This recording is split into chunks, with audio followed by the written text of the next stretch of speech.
Well, greetings, YouTube model people. How's it going? Okay, coming at you here with a response video to a question posed by one of our community members, Chris, over at CD Scale Models. And he asked a great question, which is, how did you first get into model building? And he also mentioned what does it mean for you? So I'm going to get cracking right along here. This might be a bit long, so grab a beverage of choice, or just put me on in the background as you're building at your bench or something like that. There will be a moment where I show two separate models here, kind of a show and tell, I guess you can say. So I'll let you know when that is. So if you want to pick your head up and take a look and see what you're looking at, that'd be great. So anyway, let's blaze right along, and I'm just going to hope that I won't catch my lips on fire from talking so fast. So I'm going to give the full story because we've given different versions of this through the years, and people have talked about this, and I've mentioned some things about how model building kind of got going for me. But we're going to give you the full spiel this time. Let me take a good sip of water here. Sorry about that. I may need to take another one at some point. Anyway, so okay, here we go. This is important to the story, but my father was actually a volunteer fireman for 30 years, and as part of that, there were different events throughout the year that they had and stuff like that, and one of them was a family Christmas party at the firehouse. That was always a great time. We were kids and all that. It was awesome through the day. They'd have like a magic show or like a music person come in through the day, and it was a lot of fun. And then that would kind of end, and then later in the afternoon, the fire truck would leave, the door would close, and then a short time later, you'd hear the blaring sirens and horn from the fire truck come down the street, the door would open, and then on the fire truck was Santa Claus with a big sack of packages for or presents for all the kids, right? So, and the presents were bought by the parents and provided and all that kind of thing. So Santa Claus would come in, and each kid would come up one by one and get their present. They'd sit on Santa's lap and they take a picture, and I actually have a picture. It's buried in my archive. Maybe someday when I'm cleaning out some things, I'll pull it out. But it's actually the first ever model kit I had been given.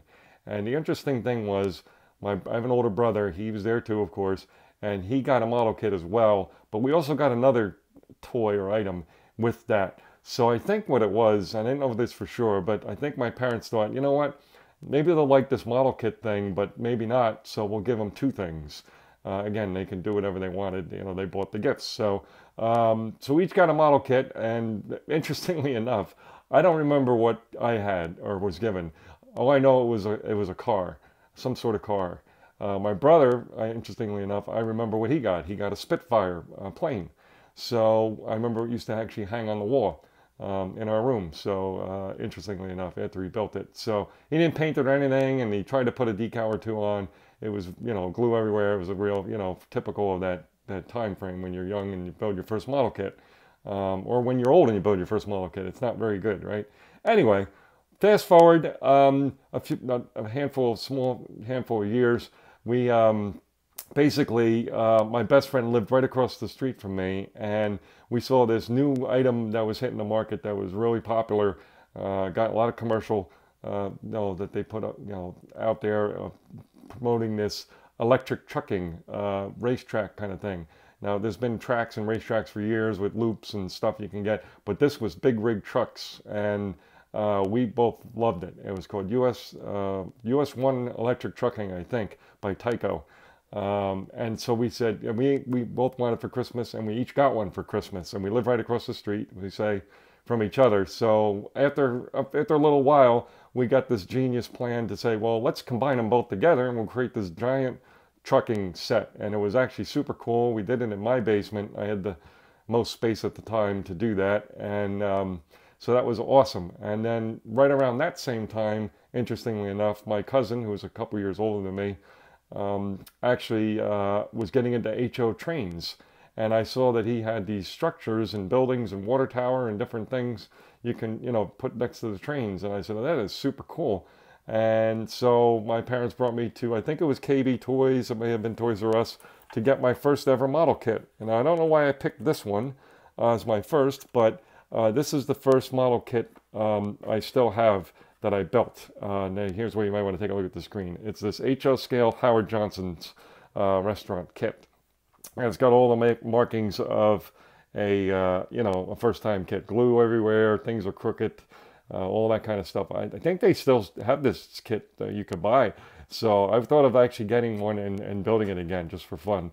Here's a great example of not knowing what you're doing or your first model or not paying attention to instructions or whatever, is I basically glued the doors and stuff on the outside instead of from the inside out, and all that kind of stuff. So yeah, so there's the first kit I ever built that I still have. It's the second kit I ever built ever, so that's kind of fun to still have that one. It's been boxed away for a long time. So what happened is we had this combined set. I kept building models for this combined electric trucking set. And, I kept building. My friend didn't get into building models, really. He might have built one. He just wasn't into it. So I kept doing that. And then we got older. We lost interest and all that kind of thing, and decided to just put it all away in boxes and that kind of thing. So, but around that time, a friend of mine was into building aircraft model kits. Modern jet aircraft was his main thing, and he did the occasional car or truck as well. So I started doing models with him occasionally, going to his house. He had a nice paint set that I didn't have, and we started building models. And this was when I was a teenager at this point, and this is the oldest model I have from then. And you may want to take a look, which is this kit here, which I kept. And this is the oldest car model kit I have. And as I say, it's got all the markings of a first-time kind of thing. Not painted, just, gloss seats on the inside instead of, fabric looking, or not even painted on this side. I just painted a gold stripe on the one side that, you can see, and all that kind of thing. So here's another kind of special kit that I've kept, all these years. And so now fast forward a little more, and graduated high school, was working some jobs, I didn't go to college, all that kind of thing. And then I come across a Fine Scale Model Builder magazine that had an article, and this was in early, probably February of 2001, that was basically promoting a model show and contest at a nearby town in April.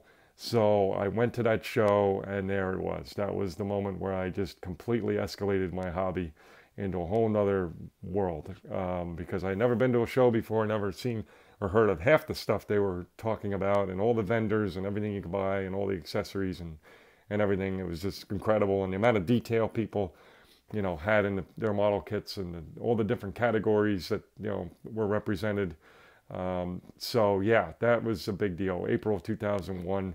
And then fast forward, I kept going to shows, the local shows, and of course at the show they have flyers for other shows.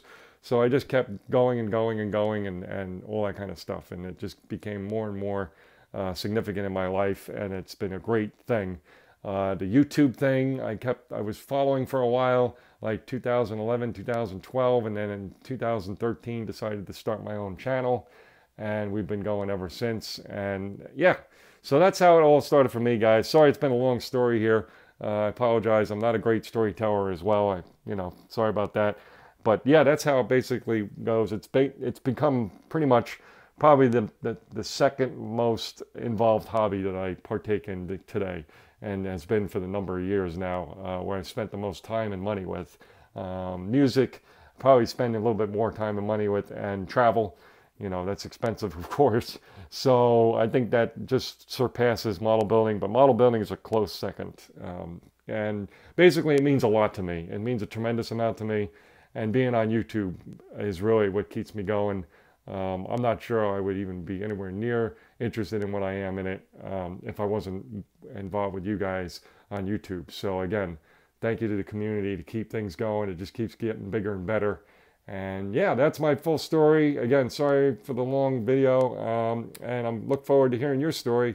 Definitely partake in this if you can. It's always fun to hear how everyone got their start. So that's all, folks. Cheers.